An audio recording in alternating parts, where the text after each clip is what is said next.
a little bit past 2:30, so I think we'll get started. So hello, everyone. Thank you so much for joining myself and my wonderful panelists I have here today. Before we get started, just take a moment, settle in. It is an hour and a half, but it should be very exciting. I'm very excited to talk about these topics. Please note, we will be recording this session. So if anybody has any issues with that, just keep your camera off.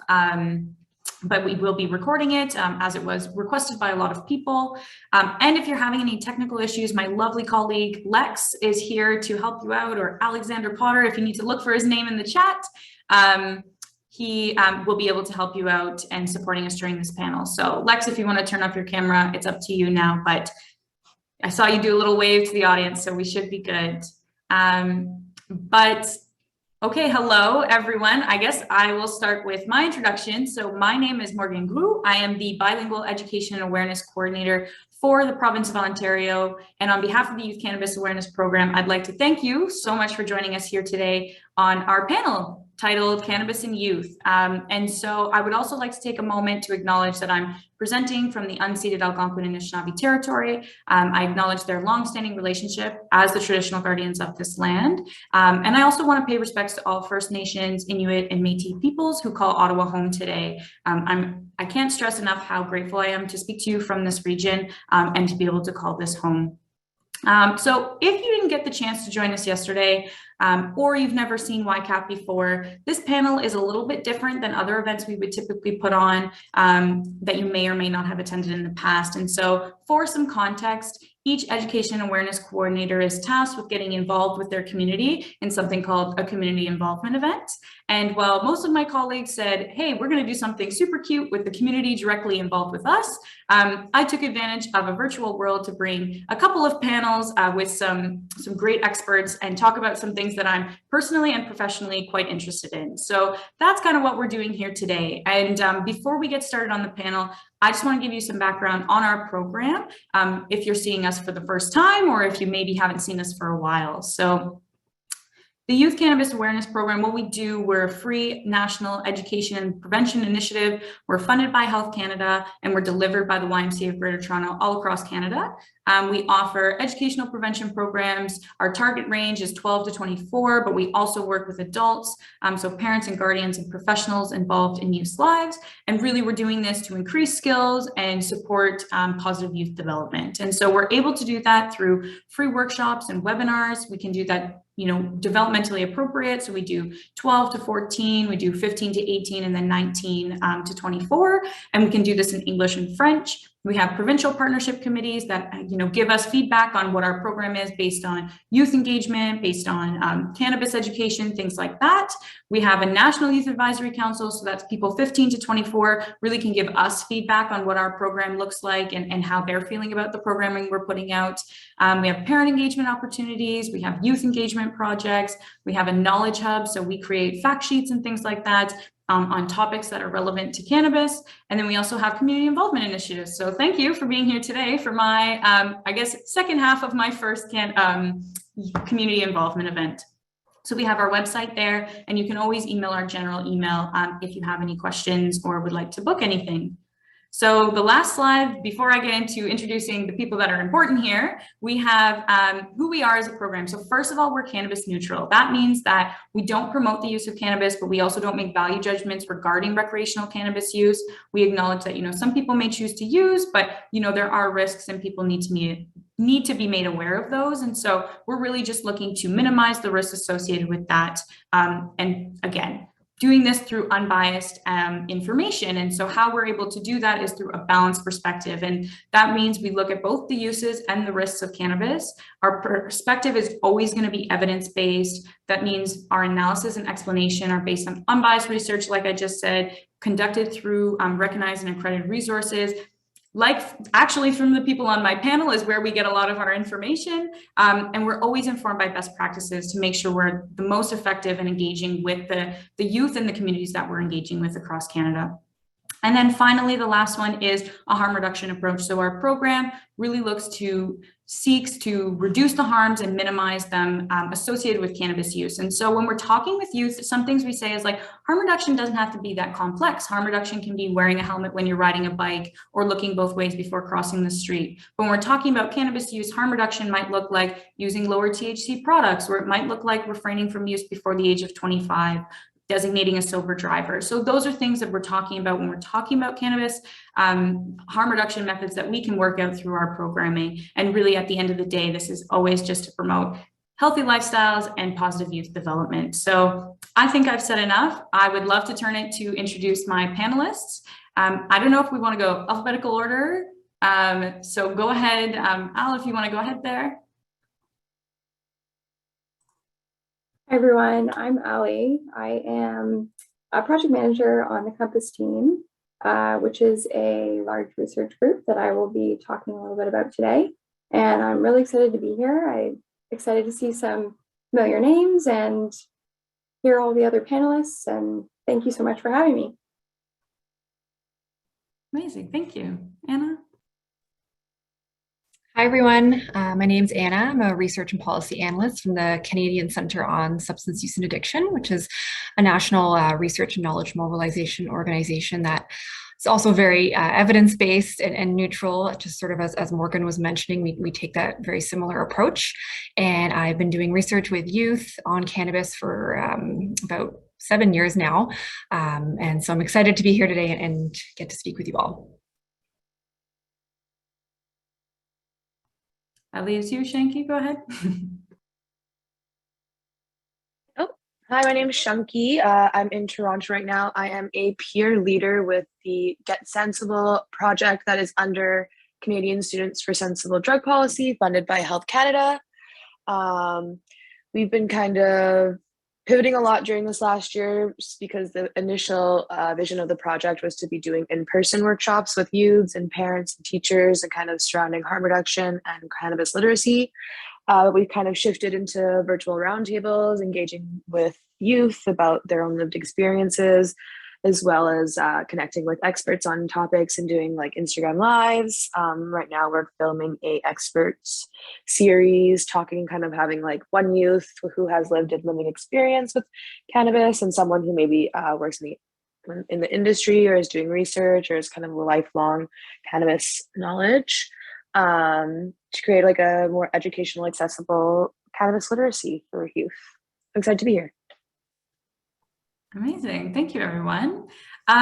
So we're going to go into the questions, but Alle, I thought maybe you could kind of give us your take on what you've been doing and share that with us. And then we'll jump into the questions, the predefined questions that we have. But if at any point you want to jump in on any of the questions and you think you have something to input, please feel free to join in on that as well.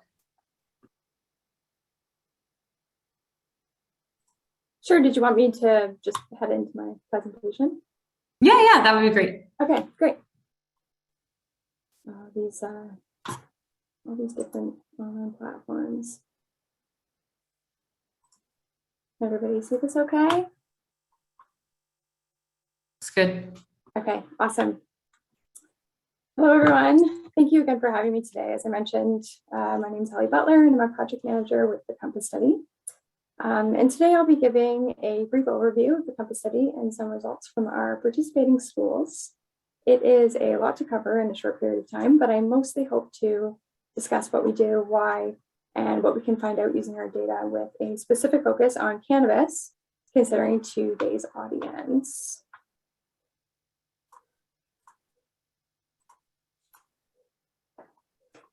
So as you can see in the acronym here, COMPASS stands for many of the main areas of health discipline that we focus on. We are a large school-based study that was primarily designed to measure the impact of policies, programs, and resources, either within schools, provincially, or nationally, within these various areas of youth health behavior. And the vision for COMPASS was to create a learning system to be able to evaluate what we refer to as natural experiments. So when a change happens, such as the implementation of a new program or policy, or COVID-19 being a really new relevant example, we can evaluate this. And as a learning system, We aim to feed the results directly back to schools and policymakers in order to inform change, which we can then evaluate in the next cycle of data collection to continue to improve our ability to support youth health.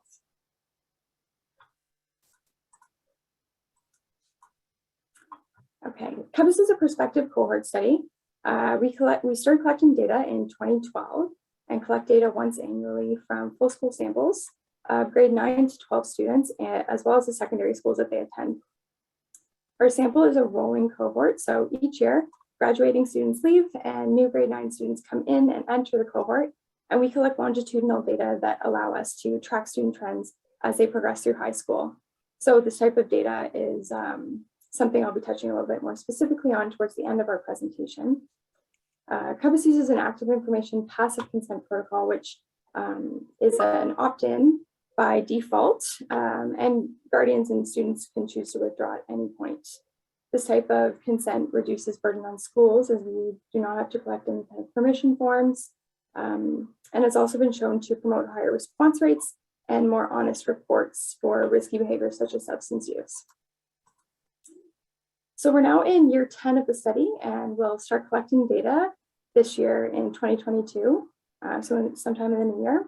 And COMPAS started collecting data originally in Ontario and Alberta, but we've since expanded in 2016 to BC, Quebec, and we also have a subsample in Nunavut. And as you can see, our sample is quite large. We collect data from about 65,000 high school students and over 130 schools each year. At the student level, the questionnaire is designed to be brief, so it can be completed in one classroom period to minimize burden on schools and students and to improve completion as well as our data quality. Our student questionnaire is now online since COVID and is emailed out by schools, where some schools will still set aside class time for the survey to be completed by their students. On this slide, I have listed the many different health behavioral domains that we measure, and I've highlighted the COVID-19 module that was added to the student questionnaire in 2020, the dreaded year of COVID. The school level questionnaire is completed by school administrators each year. And again, this is an online survey. And this collects information on school programs and policies, as well as resources and changes to school, changes to these over time for each of the health domains that are assessed at the student level. And similar to the student questionnaire, the school questionnaire now includes questions related to COVID-19 protocols and policies that exist within schools. So we've obviously been unable to collect school environment data over the past 2 years due to COVID. But when our data collectors are allowed back in schools, we have an app to measure the within school environment. So this includes facilities within schools, gyms, cafeterias, any other resources. And we can also link schools to built environment data to see how surrounding neighborhoods impact student health. So for example, things like land use, restaurants, proximity and density of parks, alcohol, or vaping or cannabis retailers. And finishing off the last part of the COMPAS methods is how we share our results. As COMPAS is designed to be a learning system, timely knowledge mobilization is a core component of the design, particularly at the school and public health level. We share results beyond traditional academic means, so this would include academic conferences and academic publications. But beyond this, we share our results through social media accounts, our website, any reports that we publish, meetings and presentations with policymakers, as well as community groups like today. And for our schools and school boards, as well as local public health units, we give annual reports on the health of their students. You can see some examples here of what the pages look like. And this tells schools how their students are doing, any changes from previous years, and provides comparisons to provincial or national averages, which a lot of school administrators do find helpful for some behaviors that are alarmingly high, such as vaping, to be able to contextualize this for what this looks like within their province or within Canada can sometimes be a really important piece of information. And lastly, recommendations to support student health are also included within these profiles as well. So because this is a cannabis focused group, I've pulled some cannabis specific data from Compass to provide you all with current evidence and a few examples of the type of questions we can answer. To summarize our most recent findings over the past 2 years at the national level, Compass data suggests that the legalization of cannabis has not yet led to reductions in youth cannabis use, which, as many of you likely know, was envisioned in its public health approach of the Cannabis Act. However, it has also not resulted in an increase in cannabis use by Canadian youth, but the high prevalence of youth cannabis use remains an overall concern. Overall, school programs, policies, and school climate appear to have a limited impact on student cannabis use as things stand right now. And lastly, the immediate impact of COVID-19 was followed actually by a decline in youth cannabis use. And these results here are specific to Ontario student cannabis use from last year's data collection. 12% of Ontario students had used cannabis in the past month, and there were no observable gender differences. I just want to note that this is typically a lower prevalence rate than we would expect to see because we did find that overall cannabis use declined during COVID. So in previous years, we would typically see this number hover around 20%. And although there were declines in cannabis use during this time, 10% of students reported increasing their cannabis use due to COVID-19. And again, there were minimal gender differences observed. The prevalence of cannabis use was similar among white and BIPOC students. And lastly, as expected, cannabis use steadily increased with grade and use was highest among grade 12 students. So right now we have a number of ongoing Compass projects, and I pulled some preliminary results from these projects which might be relevant to this group. One ongoing project is examining substance use related to school programs pre-post cannabis legalization in Ontario schools. So we found that among the 51 Ontario schools that were included in this sample, 29 did not report offering any substance use prevention programs pre-post cannabis legalization, and only 3 added a substance use program the school year following cannabis legalization. Our analysis showed that schools were more likely to offer a global substance use program, so a program that addresses multiple types of substances like alcohol, vaping, and cannabis, rather than a program that was specifically targeted to cannabis use. And both programs were equally as likely to be newly implemented in the year following legalization. And this is just a list of the most common substance use programs that were offered in Ontario's secondary schools within our analysis. I've broken this down by program type, so either a global substance use program or a cannabis specific program. And we can see here a majority of the existing programs are targeted towards global.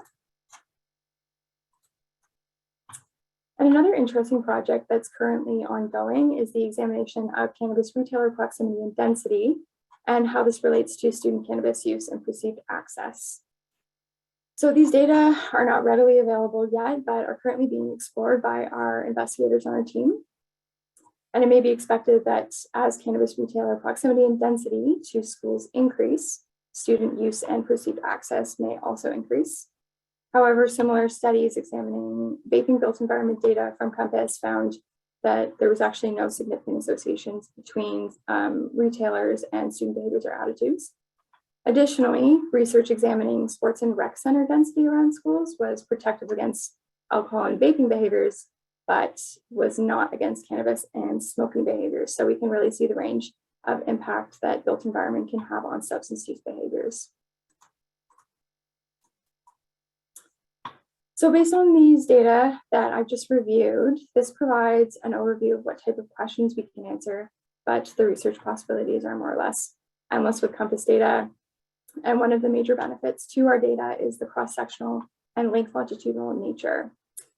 Cross-sectionally, we can look at what students or school contexts are associated with higher risks and what risk behaviors or outcomes co-occur. So for example, we can examine if high-risk cannabis use is associated with academic attainment, or at the school level, if strict on-campus school policies or progressive disciplinary policies result in lower student cannabis use. With the repeat cross-sectional data, we can look at population or secular trends over time. So for example, has cannabis use become more frequent over time in youth since legalization or even since COVID-19?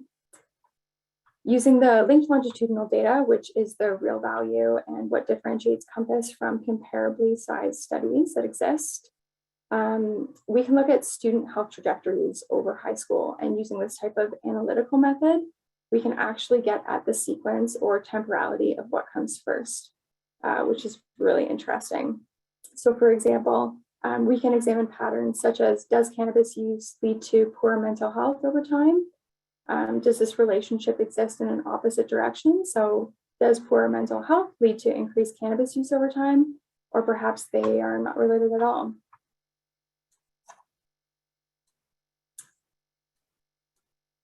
Lastly, I want to highlight opportunities to collaborate with COMPASS. We are always willing to share our resources whenever possible, and we make our data available to all other resources and organizations who are willing to collaborate, as long as topics of interest do not overlap with grad student work, as this is typically prioritized.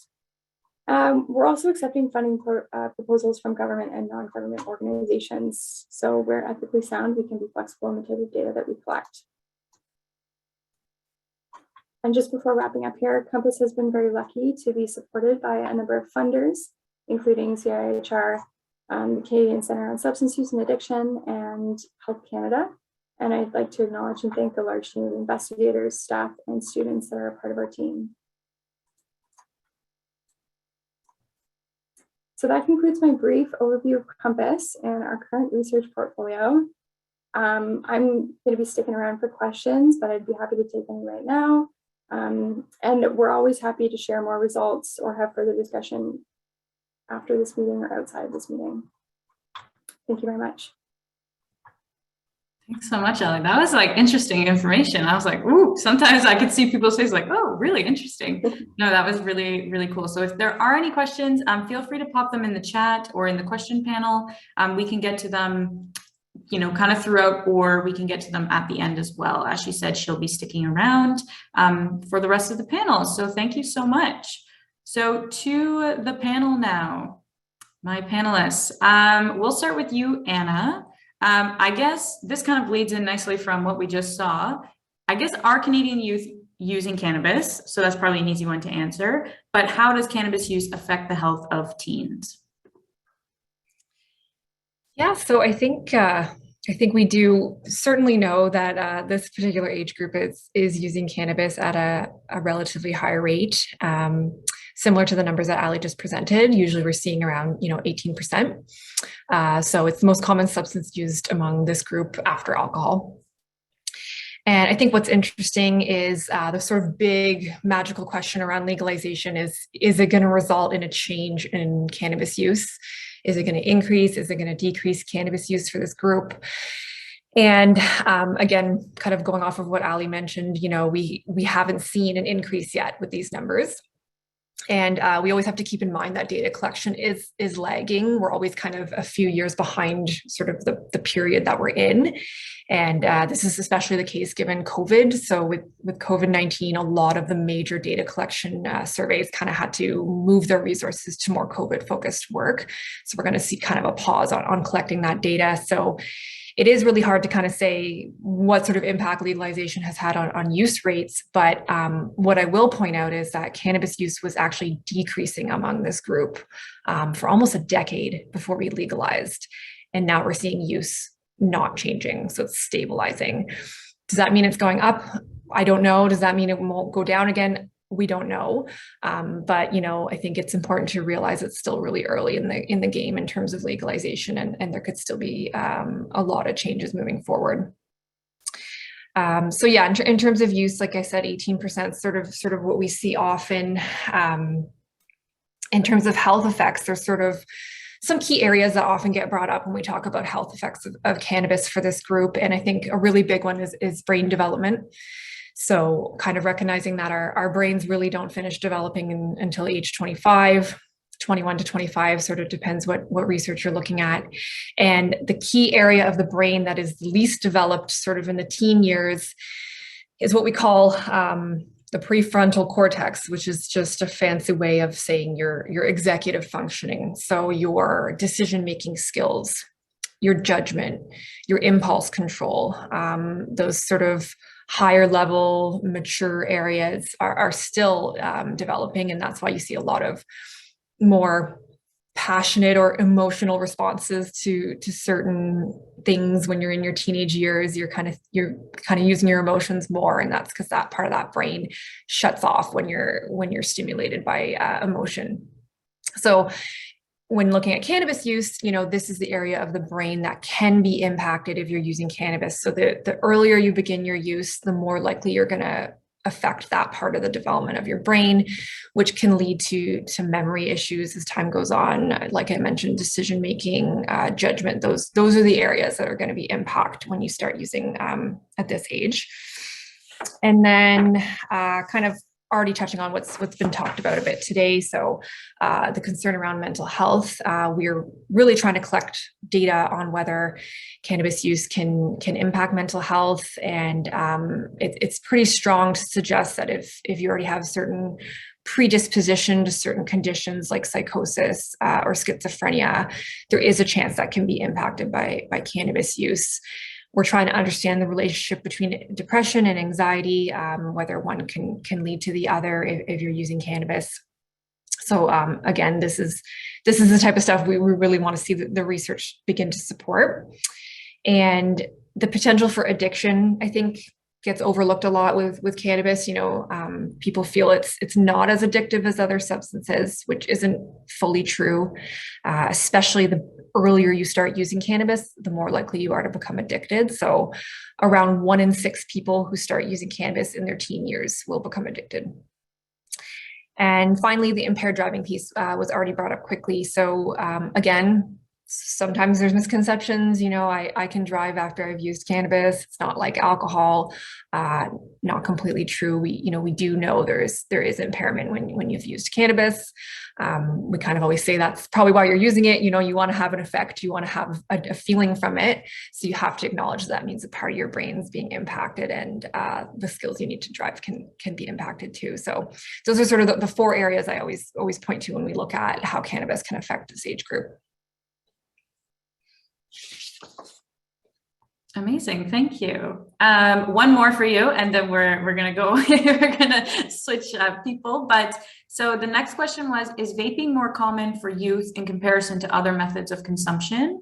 And this is actually a big one because most of the time when I'm doing presentations with youth, especially the younger age groups, they always put their hand up saying that vaping is the most popular. So I think that's a good question to kind of answer. And then, are youth knowledgeable of the risks associated specifically with vaping cannabis, as they may be different than other methods? So it isn't any more popular. Smoking cannabis like through a blunt or a joint is still by far the most popular method of ingesting cannabis for all age groups, and that is including youth. But we do see vaping increasing as a form of use in general. So it's not that it's the most popular use at this point, but we do see that it is increasing in terms of popularity, both for cannabis and for nicotine. And in terms of understanding harm, that's an interesting question. And I think like a lot of work can still be done there.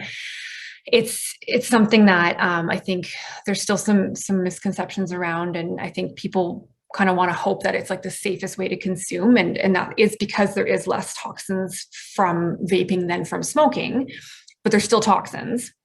And you're still going to have the same impacts on your brain. You're still going to have the same impacts on your mental health. You're still going to have the same impacts on impaired driving.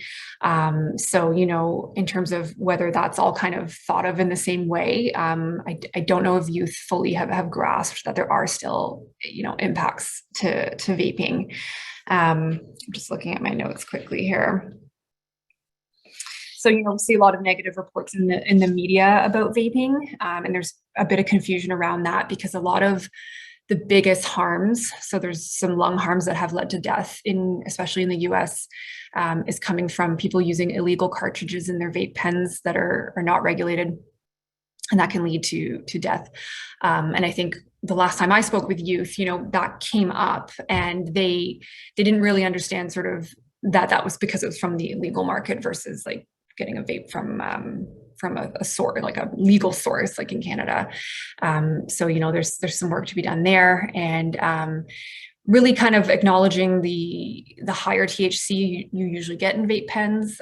They all seem to understand that, and they understood that, you know, the more THC they use, the more likely they're going to want to upgrade to these higher THC level vapes. And they recognize that that's kind of a bit of a trap. So when you do talk to the youth, they do have a lot of knowledge about some of this stuff. It's just clarifying kind of the nitty gritty of the research and understanding exactly kind of where those harms come from.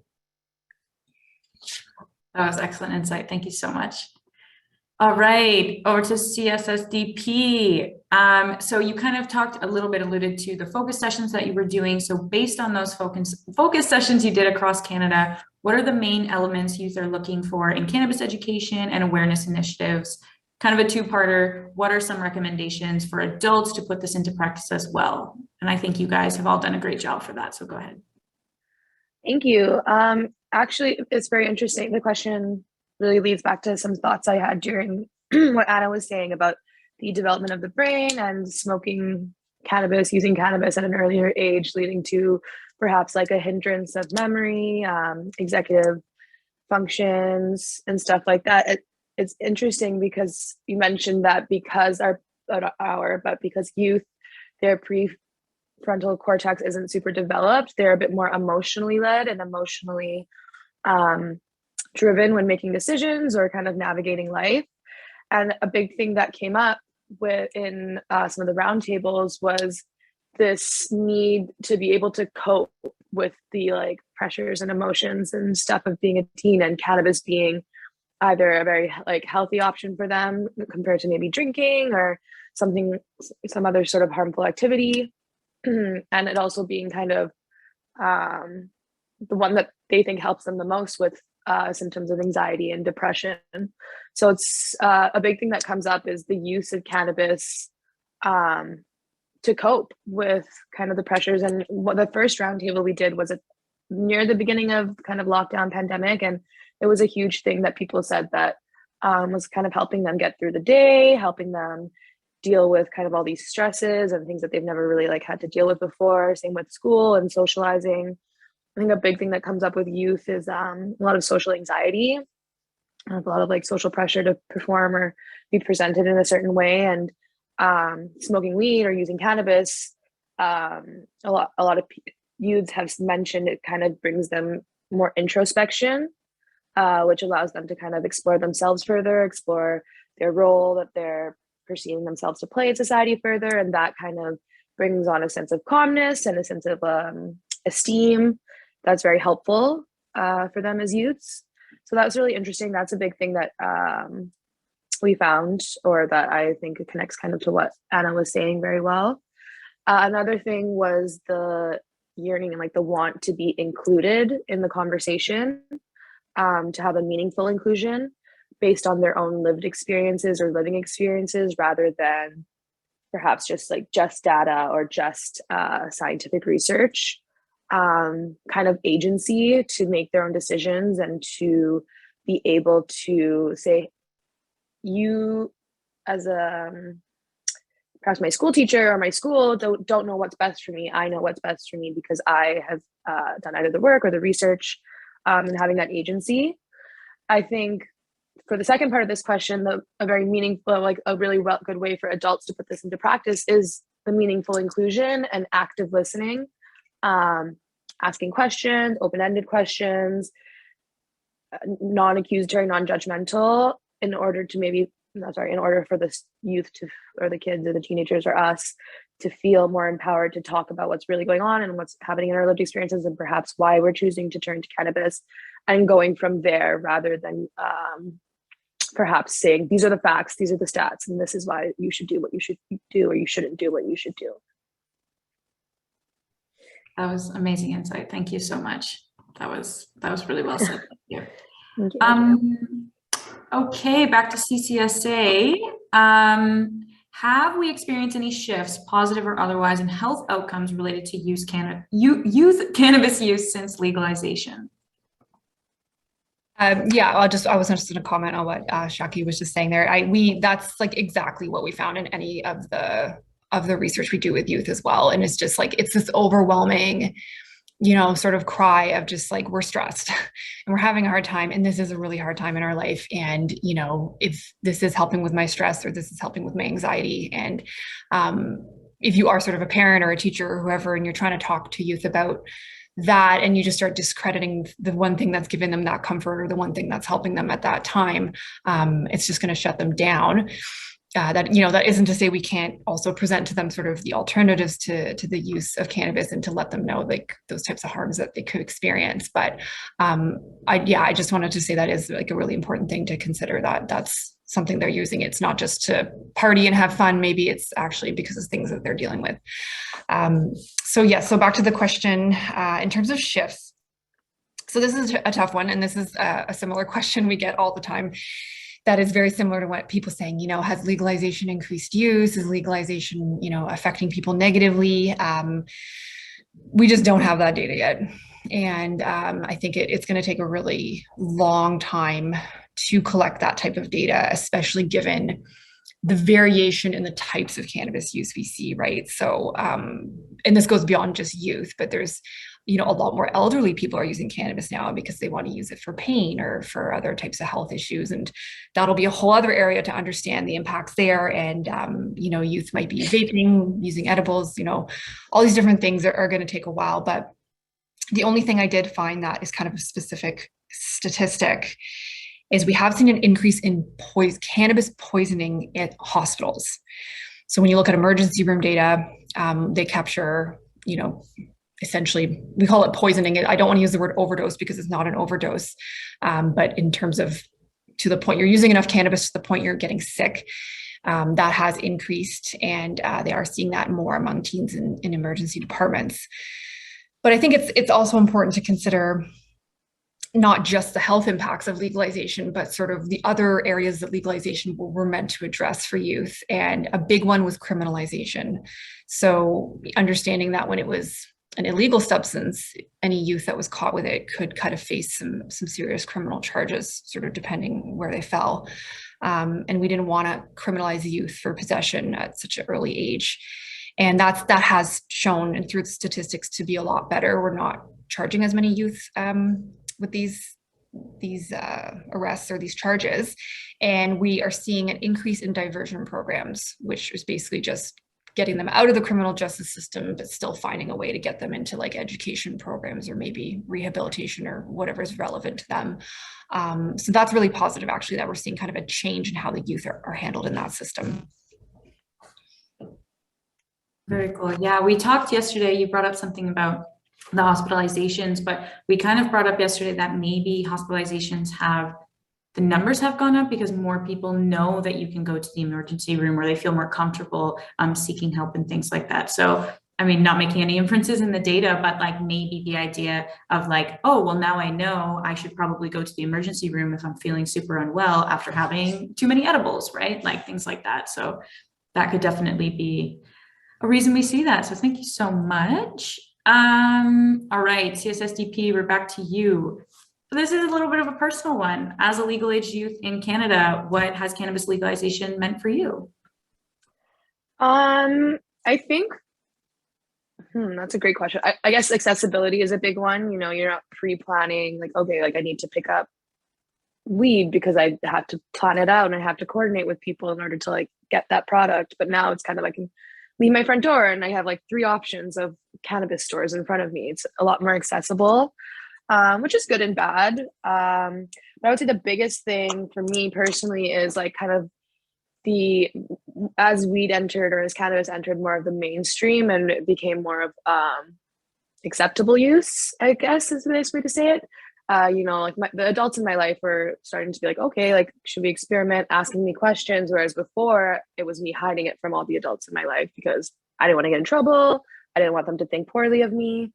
So it's kind of a shift in the way people perceive me as a stoner, I guess, has gone from something that like brought me a lot of shame, especially when I was younger, brought me a lot of like guilt and a lot of really poor mental health things came from that. Unfortunately, just because as growing up, just using weed or being a stoner was heavily stigmatized, as any drug use unfortunately is.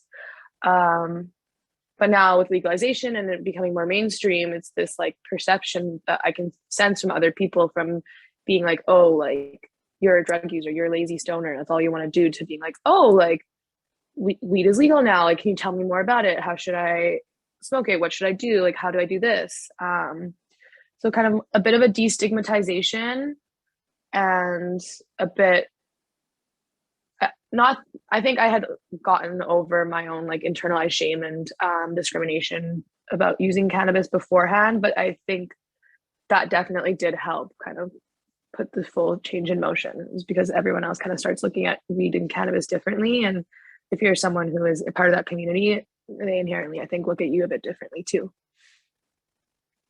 Yeah, thank you so much for sharing that. I think that was amazing insight that maybe people don't consider or think about with their own youth in their lives or people that they know. So that was really great. Thank you. Okay, this is actually our last one. So we have lots of time for questions with this panel, but this is a bigger question. So now that cannabis has been legal in Canada for a few years, do you anticipate updates or amendments to the current framework? If so, where would you like to see these changes? So this is for both of you. Alle, if you want to jump in on that one too, feel free to share as well. Morgan, if you don't mind, can I just quickly answer one of the questions in the chat, just because it was touching on the topic we just went through. So it's from Yvette. She wants to know the difference between overdose and overconsumptions with regards to cannabis use. And I think that's a really important question. I'm not a huge expert in this particular area, given I'm not a scientist, but how I can think of explaining it most clearly is you look at a substance such as fentanyl, and it's a potent substance where if you consume over a certain amount, very, key things are going to start happening in your body. You'll stop breathing. Your lungs will no longer take in air. You could lose consciousness, and unfortunately, understandably, you could pass away if you're not given an antidote to reverse the effects of over-consuming that particular substance. With cannabis, you don't have that risk in the same way. So I've heard many people say you could consume all the cannabis in the world and you'll never die. I don't want to see someone try that. I don't really know if it's true.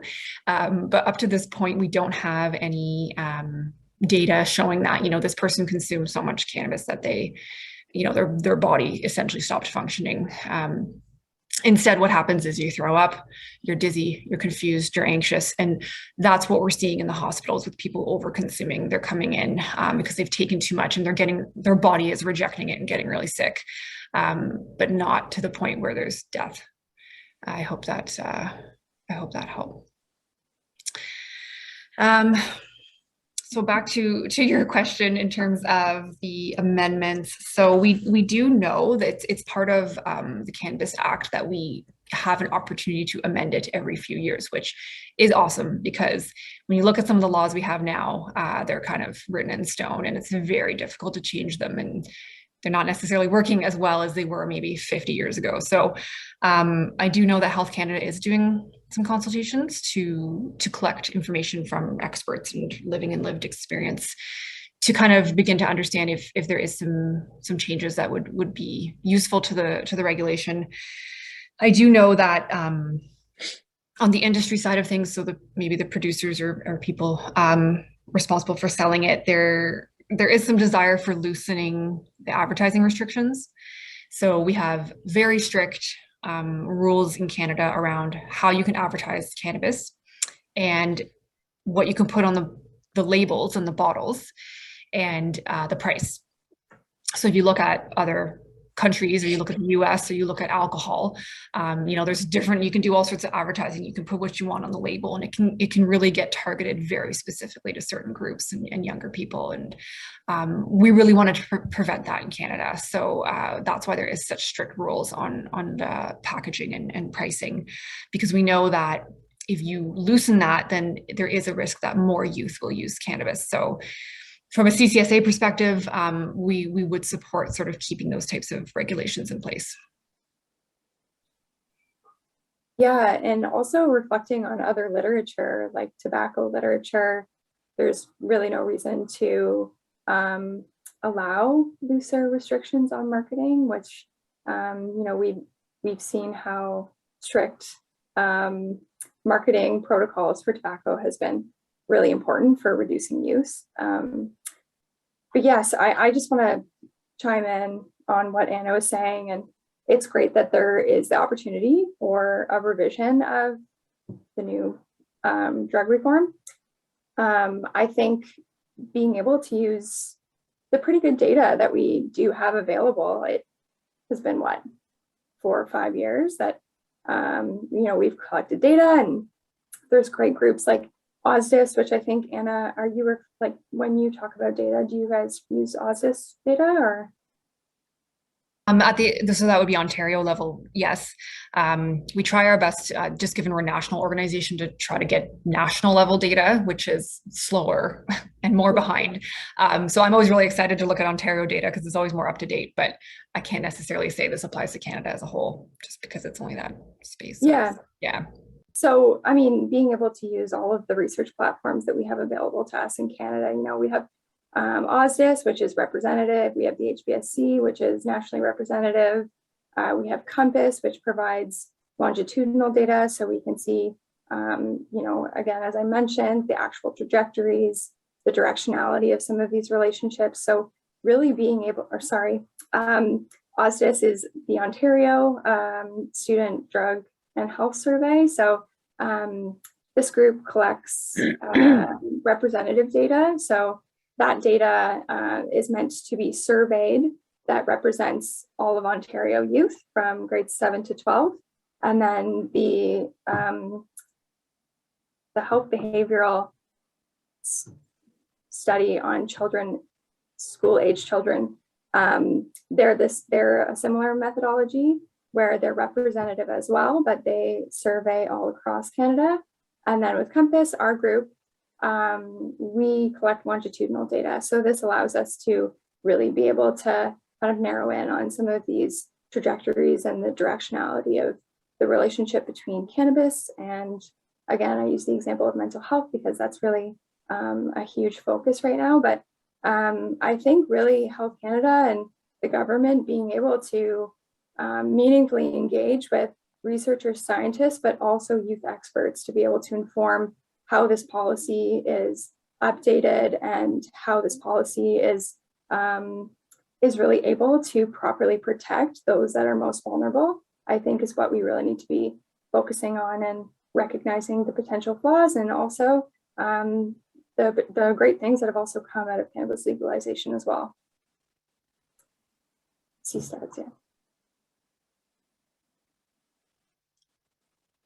I would like to add, I think like culturally and socially with cannabis being legal, there's a lot of implications as well that as this like society and a country, we need to pay attention to the racialization and discrimination in the legalization and criminalization of cannabis, like disproportionately people of color, Black communities, brown communities, Indigenous communities have suffered a lot of the kind of retribution that came with the criminalization of cannabis, and those people aren't really being paid any sort of reparations or any mind now that there's a big booming industry, kind of like a gold rush of cannabis.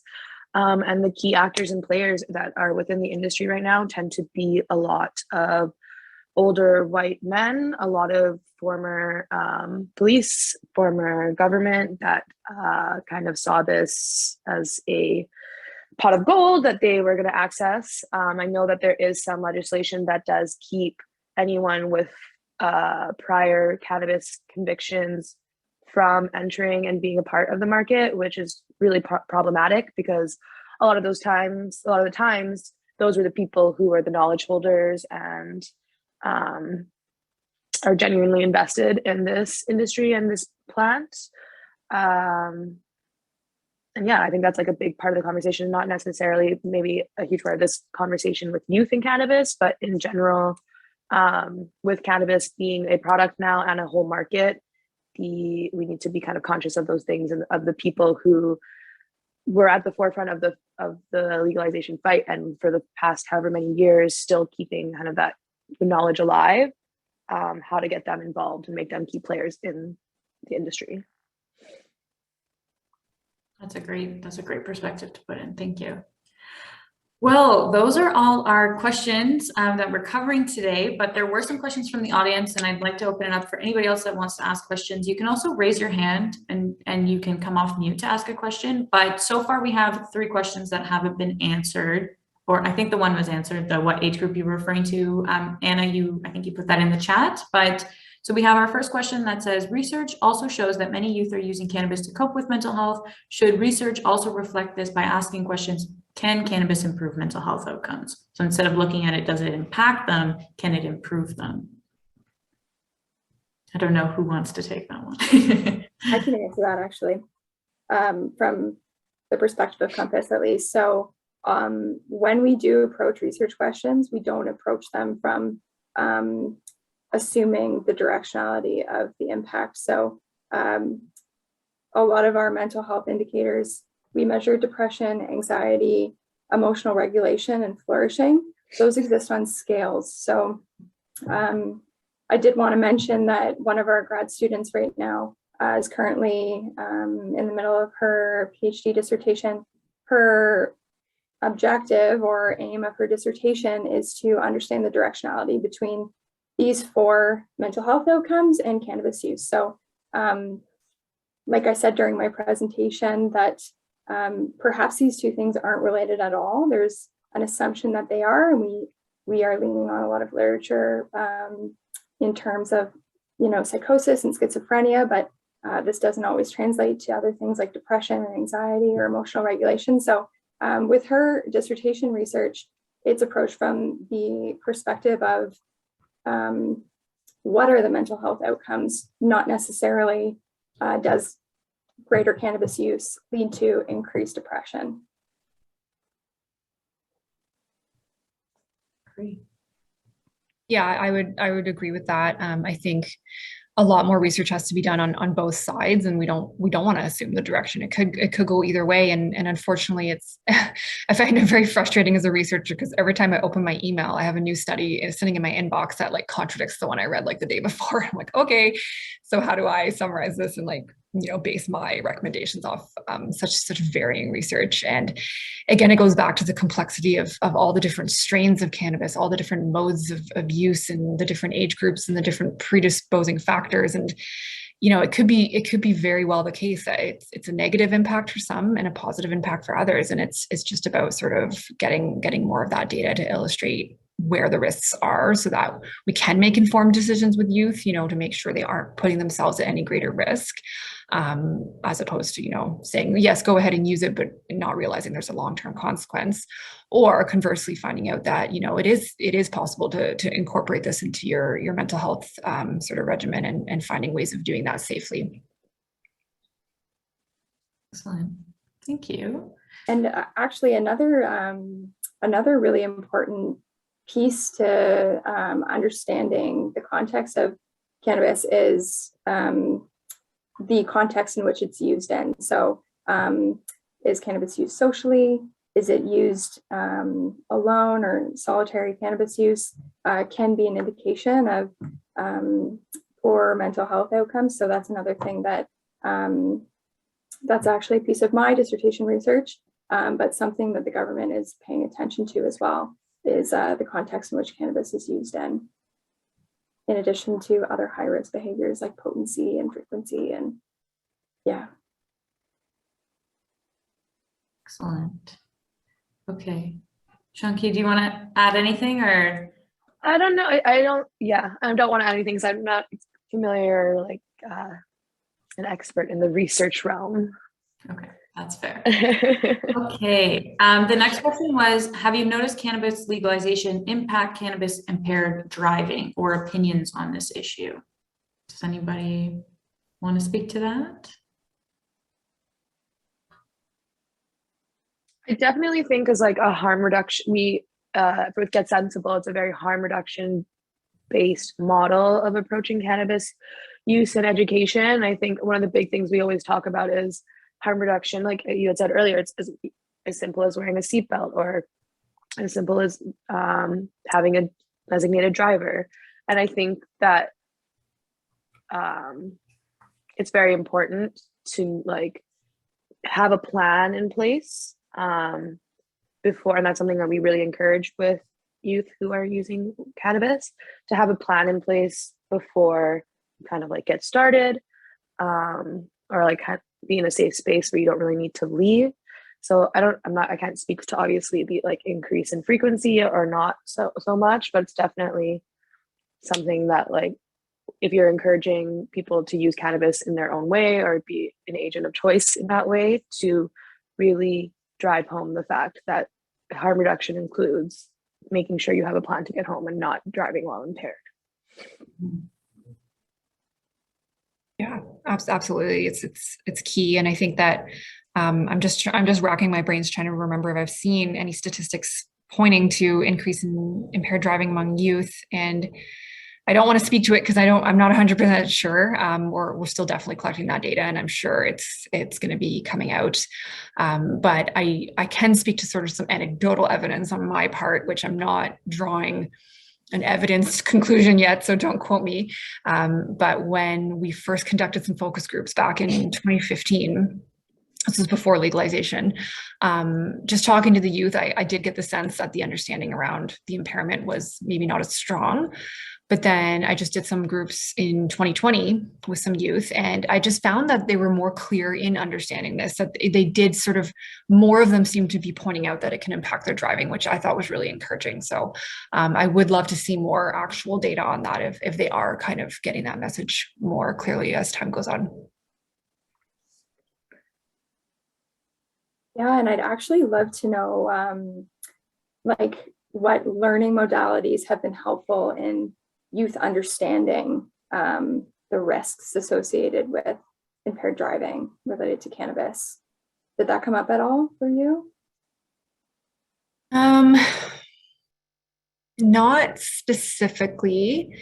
I think what came up the most was that there's more conversations happening in the home and at school and with adults about cannabis use, simply because legalization was such a big thing in the media. It was just an interesting thing that people like to talk about, right?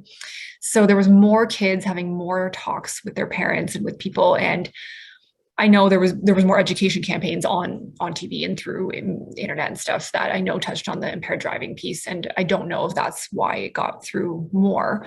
But I do think these conversations are happening more and people are talking about it more. And there's such a fantastic foundation with drunk driving, like alcohol and driving, that it hasn't been a huge stretch to sort of add that next piece on. And I think it can click in their heads like pretty quickly if you kind of point it out. Excellent. Yeah. Just from like personal experience, like 10 years ago, when I was like about to drive, we definitely talked a lot about like drinking and driving and not doing that. But like, I don't remember, I think because it was illegal, like, I don't remember anybody telling me like, you shouldn't have cannabis and then drive. Like, I don't remember that language ever specifically coming out of like teachers or parents or anything like that. Cause it was just like, we just assume you don't use it because it's illegal. Right. So that might've been a shift too. I mean, again, that's totally my own personal experience. There's no evidence to support any of that, but I just like reflecting on that. It's like, yeah, maybe we're having more conversations than we were before. No, you're right, actually, because we did like a environmental scan of all the driver education information across Canada. Like this was again right before legalization, and no one had it. So they might have said substances in general, but when we asked around about this, they were like, "Well, we can't tell them not to drive after getting high because they're not allowed to use it." So they couldn't, like, they knew it was like this taboo topic, which is another great reason why another great thing of legalization is now it's opening the door to actually talking about it. So yeah, absolutely, it wasn't talked about. For sure. Okay, another question. Thank you for everybody jumping in on that one. Could you briefly touch on the use of marijuana or cannabis in people diagnosed with eating disorders? They understand that it helps with anxiety, but what would it look like in the long run in terms of mood, etc.? I don't know if anybody has any knowledge on that.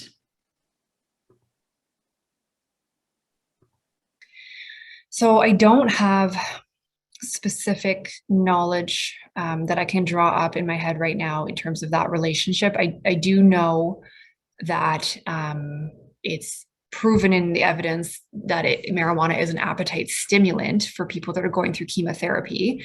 So you often lose your appetite when you're going through chemo. So we do know that that is a relationship. And when we did speak with youth about sort of some of the reasons that people might use cannabis or some of the positive effects of cannabis, this came up, which I didn't think of this. And a lot of the girls said, I like cannabis because it takes away the shame of eating. Like I feel comfortable eating after I've used cannabis, or, maybe someone might use it to help them eat if they are having like eating disorders. So really, really interesting question. And I know there is research that exists on it. I just unfortunately don't have it in front of me. Great, thanks, Anna. Yeah, and actually a really timely question too, with eating disorders through the roof with COVID. That's been really largely impacted. Compass hasn't collected this data up until this year, but we will have cross-sectional level data available at the end of 2020. So again, the data probably exists, but I can't speak to that either.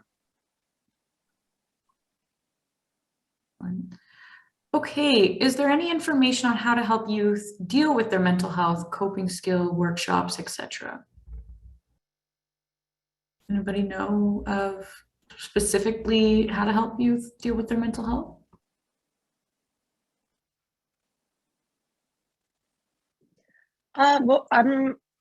We have, against for Get Sensible, a toolkit, a harm reduction cannabis toolkit, and it's like quite large in its breadth and really comprehensive as well. I think it maybe maybe not giving you like specific tools in your toolbox, like practices or anything to help with your mental health, it does give a really nice broad painted picture of the ways in which both cannabis can affect your mental health and mental health can affect your cannabis use, which might give you some insight to be able to reflect a bit more on it. So yeah, and I can post the link to the toolkit. Yes. It should also, is the new one available digitally yet? I don't think the new one is available digitally yet, but I'm using my phone right now. So, oh, there you go. Sean is all over it. Sean can get you guys a copy of the toolkit. It's amazing. And we did, as you said, we just did a redesign and a relaunch of it. And it's really, really beautiful and gorgeous. And we had a lot of input from like our own community and the youth community of cannabis users. And it's very, very cool. And our illustrators and artists did an amazing job. So I think everyone should check it out. Thank you. Okay, next question. Okay, this is for you again. What do you want to see prioritized in the conversations about youth and cannabis? I think youth experience, youth reality, youth lived experience, the questions that they have, the concerns that they have surrounding themselves and like their own lives and the way that cannabis impacts them and what they want from cannabis, and what they're seeking in cannabis to be a priority as well. There's a lot of pandering, I want to say, like from school boards and parents when it comes to youth and their drug use, but we're expected to kind of decide what we want to do with our lives by 18. We're expected to decide on like a bunch of things that are really important, and we're also expected and forced to deal with a lot of really intense and real issues in our own lives, depending on whatever people's contexts are. Poverty, racism, sexism, abuse, all of these things do happen to youth, whether or not any sort of adult or any sort of organization or government has control of it or not. So they are the most equipped to let us know and let people know what they need out of perhaps cannabis use or cannabis education. And that's when the most effective and impactful research will be done, I believe, and regulation and education and literacy. Amazing, thank you. Okay, this is an interesting little question. I guess you can all chime in on. Curious to know, do youth go to any websites to learn more? But then also kind of, it was 3 from the same person. So curious what URL would create curiosity to learn more? Would a play on the word dope turn youth off from a URL? So I guess two, 3 parts. Curious what websites youth would go to, and then would a URL, is there a way to create more curiosity around that? And playing on the word dope, would that turn people off from that?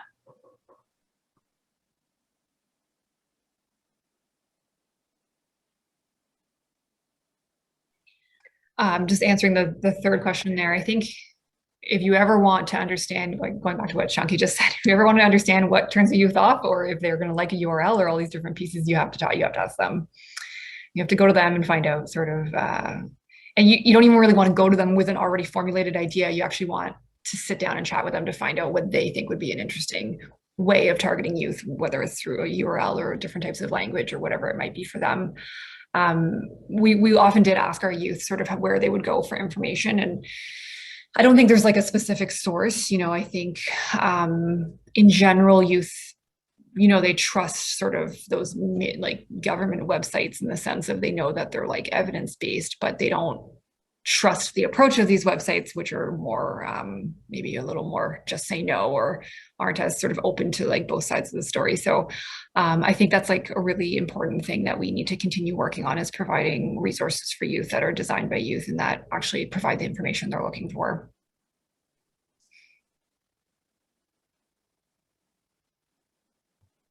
Anyone else want to chime in there? In terms of websites and stuff, I'm not really sure that there is, or like that I at least know of. Maybe like forums and stuff exist. But there's a lot of like cool like magazines and zines out there. My personal favorite is Broccoli Mag. It's like an all-femme editorial team based out of Portland, I believe. And then they've got, obviously within the magazine, a lot of resources of like other kind of hubs and communities of cannabis use that could be helpful. Interesting. Okay, I've never heard of that before, so thanks. Okay, the next question was, what are your thoughts on prevalence of peer pressure versus peer selection when it comes to youth cannabis use? Is one more common than the other?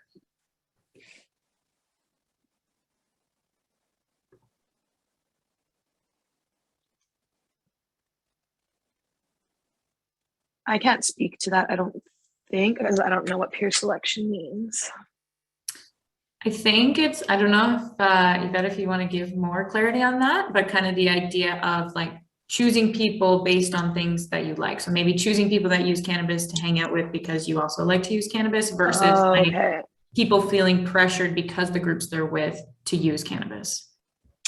Yeah, I would say something that's came up in some roundtables is kind of the idea of peer pressure being almost like not a prevalent thing in youth's lives as much as maybe it once was.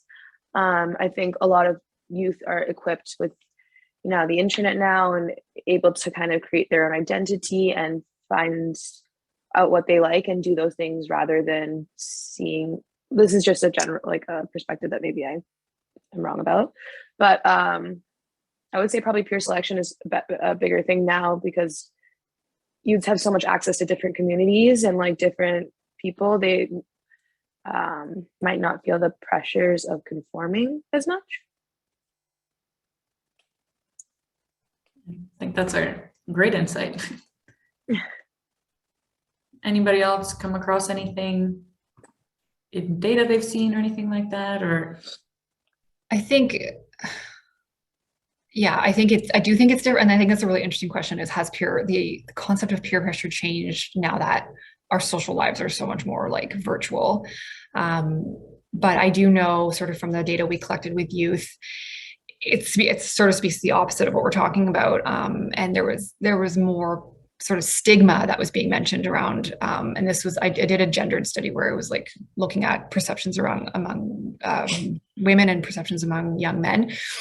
And some of the the girls would say things like, if she's a stoner, these were her words, you know, I'm less likely to want to hang out with her. So it was almost like peer selection based on sort of their own personal idea of cannabis use and whether they agreed, like agreed with cannabis use or felt strongly against it. So I imagine that selection process works both ways. That would be my opinion. Like, yes, if it's something you want to surround yourself with people that support the things that you're, supportive of. That's a really good point. Okay, any more burning questions from the audience? We are through all of our questions. I think there was none in the chat, but follow along with the chat because they put in some great resources, talked about some studies they used. Sean really helped out with the Get Sensible, and that you can email them if you have any more questions about that. A question from a colleague of mine. Is it illegal to smoke or use cannabis in front of a minor? Actually, I don't even know that answer. That's interesting. No, I don't believe so. I've never looked at it that way, but I think it's more about like the premise that there's certain premises that are designated for smoke, similar to smoking. Like it's usually like a municipal bylaw, right? So you can't use cannabis at preschool or certain places like that. Yeah, I don't think it's illegal necessarily in front of the youth. Interesting. Yeah, we talked a little bit yesterday in our panel about the idea of like people going outside to use it, or some provinces don't let you use it in public, whereas like some provinces like Ontario, you are allowed to use it in private spaces. So then it's like that idea of being forced to be around maybe youth in your homes because you are, you don't have any other choice. Whereas like some people can, in other provinces, we can go outside and use it, like walking down the street and things like that. So yeah, that was an interesting question. Thanks for chiming in there, Anna. Yeah, I think that is all the questions.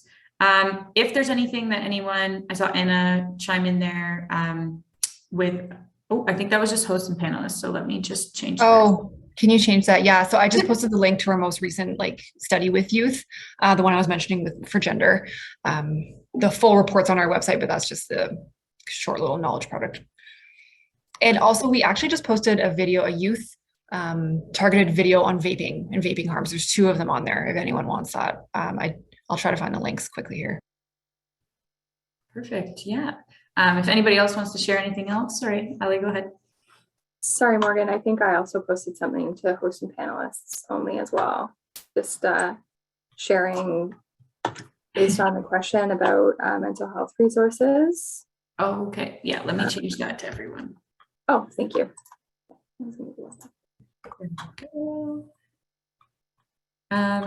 Yeah, well, thank you so much, everyone.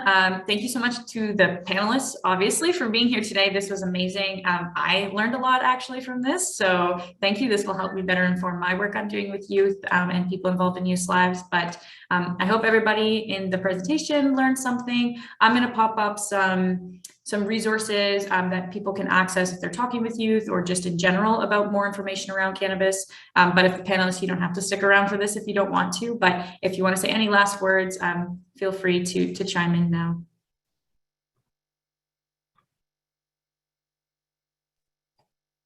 I just put the vaping videos in the chat there. But no, thank you for having us. Glad everyone was able to ask lots of questions and have an interesting discussion. Absolutely. Thank you so much for having me. And if anybody is interested in our data, please feel free to reach out. I can send along my email address and yeah, or just even further discussion. Yeah, thank you so much for having me. If you want access to the the toolkit, Sean put their email in the chat and they can get that to you. Perfect. Thank you so much, panelists. You were great. This was amazing. And for anybody left, I'm just going to share some resources that we typically show in general after presentations and things like that. So obviously our website, I have to do a plug. No, I'm just kidding. Obviously our website has our Youth Knowledge Hub, which has information on it. EENet, which is maybe where you found this event advertised. It's a great knowledge exchange hub for mental health, but also things related to substance use and addictions. They have their Cannabis Knowledge Exchange Hub, which has great information from researchers and people across Canada that they share information on as well.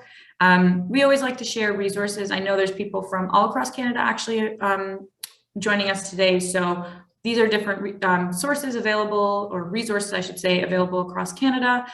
Here in Ontario, one I always like to talk about is Connex Ontario. I think they're a great resource that people can call in or use their online chat to talk about anything kind of related to mental health, substance use, cannabis use. They can also, if people want to provide their postal code, they can give you services related to their specific area. So Connex Ontario is a really, really great resource here in Ontario. Obviously, I'm based in Ontario, so I'm going to give a plug for Ontario. But we also always like to talk about kind of Kids Help Phone is a really great resource that you can refer youth to. So really, when we're talking about Kids Help Phone, they can text them, they can call them. I always like to call out that like over half of the people that call into Kids Help Phone is actually for calling about somebody else that maybe they are concerned about, or somebody else that they want to talk about. It doesn't just have to be if they're having their own concerns, because I think what other people are doing also affects us. So I just always encourage youth to use it, not just for themselves, but if they're struggling with somebody else as well. And then Good to Talk is in Ontario and Nova Scotia, great resource for people outside of high school. And I think we kind of forget about that age group sometimes and that's a really hard time of life. I don't know about anybody else, but my 19 to early 20s was very difficult. So that's a really great resource for anybody, mental health, anything like that. Lots of resources for people that have left high school. And my last plug, so the toolkit that Shankari was talking about, we have the Talking Pot with Youth from CCSA. We have Drug Free Kids has the Cannabis Talk Kit. So these are all resources on how to talk to youth about cannabis. Really excellent resources that have been developed. They actually will be available. You'll get an email after this presentation, or probably tomorrow is when it's going to go out, but it will have links to all these resources. I might include some of the ones that were talked about today as well. But otherwise, thank you for joining us. For those of you who stuck around, we have some workshops available. So we have Let's Talk About Cannabis. So that's really just a general cannabis awareness. We have Cannabis in the Adolescent Brain, kind of what that looks like, the development of the brain and cannabis. Youth cannabis and cannabis use landscape in Canada. So we did that presentation yesterday, but it can be booked for adults that are just looking to know a little bit more about what that looks like across Canada. And then we also have Talking with Youth About Cannabis. So that's happening at 6 p.m. tonight EST, but also can be booked for different parent groups, different people involved in youth lives that are looking how to have those conversations with youth. Kind of as Shankari was saying earlier, like having that open dialogue, not bringing your bias into the conversation, things like that. But yeah, like I said earlier, we have youth engagement opportunities. We have partnership committees across Canada. So if you're interested in getting involved with YCAP programming as a professional, each province has their own provincial partnership committee. We also have a youth advisory council, as I said before, 15 to 24-year-olds. We're still looking for people for that all across Canada. And then we're always looking to collaborate on community cannabis awareness projects. So if you're interested in getting involved with YCAP, send us an email. So that was the end of my little spiel there. Thank you for sticking around for those of you that did. There's our website and there's my direct contact information if you want to get in touch with me.